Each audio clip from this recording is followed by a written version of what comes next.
So guys welcome to my another video जिसमें हम start करने वाले हैं चैप्टर 3 फ्रैक्शन एंड डेसिमल्स। तो इसमें हम क्या क्या टॉपिक कवर करेंगे। हम टॉपिक कवर करने वाले हैं फ्रैक्शन और डेसिमल फॉर्म, शेडेड और अनशेडेड पार्ट, मतलब ऐसे शेडेड अनशेडेड पार्ट दिया होगा, हम उसका फ्रैक्शन और डेसिमल दोनों लर्न करने वाले हैं। उसके बाद सिंप्लीफिकेशन ऑफ फ्रैक्शन लर्न करने वाले हैं इन सिंपलेस्ट फॉर्म, मतलब अगर 3/4 दिया गया है या लेट इट बी 4/8, इसको एकदम पूरे छोटे फॉर्म में लाना है तो वो सीखेंगे। उसके बाद हम इक्विवेलेंट फ्रैक्शन सीखेंगे, कंपेयर कैसे करना है वो सीखेंगे। Question number 1 says what is the sum of the shaded fraction of the given figure। तो पहले हम shaded fraction को फाइंड आउट करेंगे, उसके बाद उसको लाइक फ्रैक्शन करेंगे, उसके बाद उसको ऐड करेंगे। लाइक फ्रैक्शन नहीं होगा तो ऐड नहीं होगा। तो यहाँ शेडेड कितना है 3, तो 3 रहेगा न्यूमरेटर में, डिनोमिनेटर कितना रहेगा टोटल पार्ट्स, तो टोटल पार्ट्स है 10 प्लस यहाँ देखिए एक दिया गया है हाफ ट्रायंगल, एक दिया गया है फुल ट्रायंगल। तो हमें क्या करना होगा, इस पार्ट में होल ट्रायंगल को ना लेके हाफ ट्रायंगल को लेंगे, ऐसे। अगर ऐसे करेंगे तो 4 ट्रायंगल, तो 4 × 2 4 × 2 8, तो डिनोमिनेटर में रहेगा 8 और न्यूमरेटर में रहेगा, इसको हाफ करो तो 3/8 प्लस 3/10, तो 10 और 8 का एलसीएम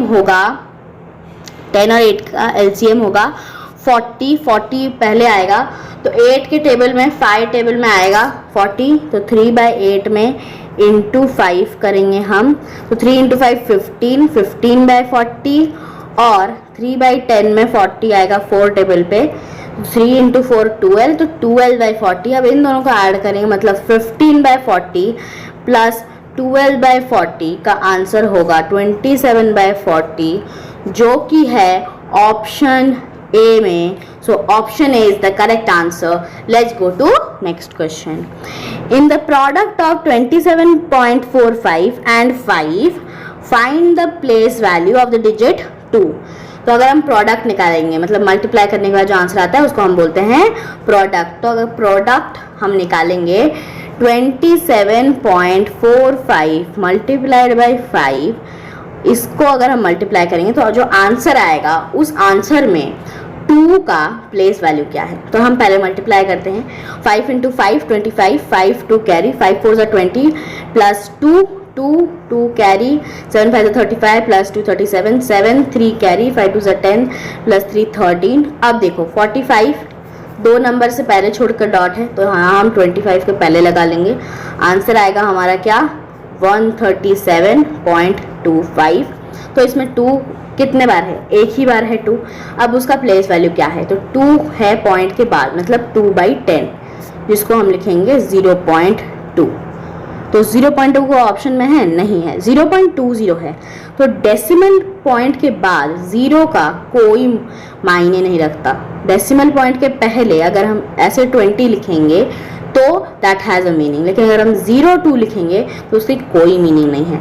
लेकिन अगर डेसिमल पॉइंट के बाद हम लिखेंगे, तो अगर हम एक नंबर के पहले 0 लगाएंगे तो उसका मीनिंग है, लेकिन बाद में लगाएंगे तो उसका कोई मीनिंग नहीं है। तो 0.20 is the correct answer. Option B is the correct answer. Let's go to next question. Priya distributed 37.44 among her 6 friends. If she distributes 25.68 to her 5 friends, then how much money did she give to her 6th friend? तो प्रिया ने rupees amount दे दिया गया है 37.44 rupees, उसने 6 friends में उसने बांटा। तो 6 फ्रेंड्स में बांटा, फर्स्ट 5 फ्रेंड्स में उसने बांटा 25.68 रुपीज़। तो अब 6 फ्रेंड को कितना बांटा, तो जितना बचेगा उतना ही बांटेगी। उसके पास तो अंबानी है नहीं कि तो उसके पास पैसे हैं वो ला के फेंक देगी मुंह पे। अब उसके पास अगर इतने ही पैसे हैं तो अगर उसने दे दिए तो जितना बचेगा उतना ही देगी। बचेगा मतलब क्या, सब्ट्रैक्ट करेंगे। तो हम क्या सब्ट्रैक्ट करेंगे, 37.44 टोटल अमाउंट माइनस उसने 5 फ्रेंड्स में कितना बांट दिया 25.68, 4 - 8 होगा नहीं तो ये हो जाएगा 3 कैरी 1, 14 - 8 होगा 6, 3 - 6 होगा नहीं, ये हो जाएगा 6, ये हो जाएगा 13, 13 - 6 हो गया हमारा 7, 6 से 5 गया 1, 3 से 2 गया 1, आंसर आएगा 11.76। तो 6th फ्रेंड को उसने बांटा 11.76, जो कि ऑप्शन ए में, so option A is the correct answer. Let's go to next question. What is 6050.287 rounded off to the nearest tenth? Tenth नहीं दिया गया है, टेंथ दिया गया है, तो हम पहले नंबर को लिखते हैं 6050.287। डेसिमल के बाद जितने भी नंबर होते हैं हम उसको सिंगल डिजिट पढ़ेंगे 287। 287 is wrong way, 287 is correct way. तो टेंथ दिया गया है, तो डेसिमल के पॉइंट के बाद ये होता है टेंथ, ये होता है हंड्रेड, ये होता है थाउजेंड, जैसे हम करते हैं थाउजेंड, 10,000। बस डिफरेंस इतना है कि हम यहाँ बोलते हैं थाउजेंड, वंस, टेंस, वहाँ उनका TH लगता है, एक्स्ट्रा एक TH लगता है और वंस प्लेस नहीं होता है। They don't have decimal point के बाद they don't have ones place starting from tenth, तो उनका सबसे बड़ा टेंथ होता है, ठीक है, उनका सबसे बड़ा टेंथ होता है, उससे छोटा 100 होता है, उससे छोटा 1000 होता है, तो जो टेंथ है सबसे बड़ा, ठीक है, डेसिमल पॉइंट के बाद। तो अब हमें राउंड ऑफ करना है नियरेस्ट टेंथ को, तो 6050.287 में टेंथ हमारा है 2/2 है टेंथ प्लेस में, तो अब हमें क्या करना है, उसको राउंड ऑफ करना है। तो यहाँ है 8 है, तो 8 इसी वेव में कहाँ आता है, बाद में आता है, तो ऑफ कोर्स हम बाद में जाएंगे, तो ये 28 ना होके ये है कि पहला 1 डिजिट है या 2 डिजिट है या 3 डिजिट है और 4 डिजिट है, उस हिसाब से देखते हैं। यहाँ हम डिजिट पे कुछ मायने नहीं रखता, यहाँ कौन सा स्टार्टिंग नंबर पे देखो, फर्स्ट है 0.5 और यहाँ 0.42 है, लेकिन 0.5 बड़ा है, 0.42 बड़ा नहीं है, तो असेंडिंग ऑर्डर में नहीं है।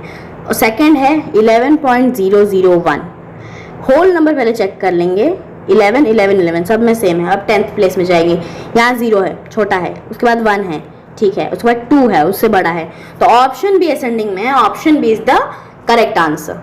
Let's go to next question. On sports day Nitin jumped 4 whole 7/12 feet. तो स्पोर्ट्स डे में नितिन ने 4 होल 7/12 फीट जंप किया and Anil jumped 3 whole 1/6 feet, और अनिल ने 3 होल 1/6 फीट जंप किया। How much farther did Nitin jump than Anil? तो नितिन ने कितना ज़्यादा जंप किया, करना क्या है, यहाँ हम क्या कर सकते हैं, 4 होल 7/12 माइनस 3 होल 1/6 करेंगे। तो हमें करना क्या है, वी हैव टू जस्ट, हमें कुछ नहीं करना है, यहाँ 12 है, ठीक है, 6 के टेबल पे 12 आता है, इंटू 2 कर दो, होल को और चेंज करने की जरूरत नहीं है, 6 इंटू 12 हो गया, 1 इंटू 2 हो गया, आंसर आएगा 3 होल 2/12। तो 4 होल 7/12 से माइनस होगा 3 होल 2/12, अब माइनस करो, सेम आंसर आएगा, 7 - 2 5, 12 हो गया, 4 - 3 1 होल 5/12, ऑप्शन सी में है, so option C is the correct answer.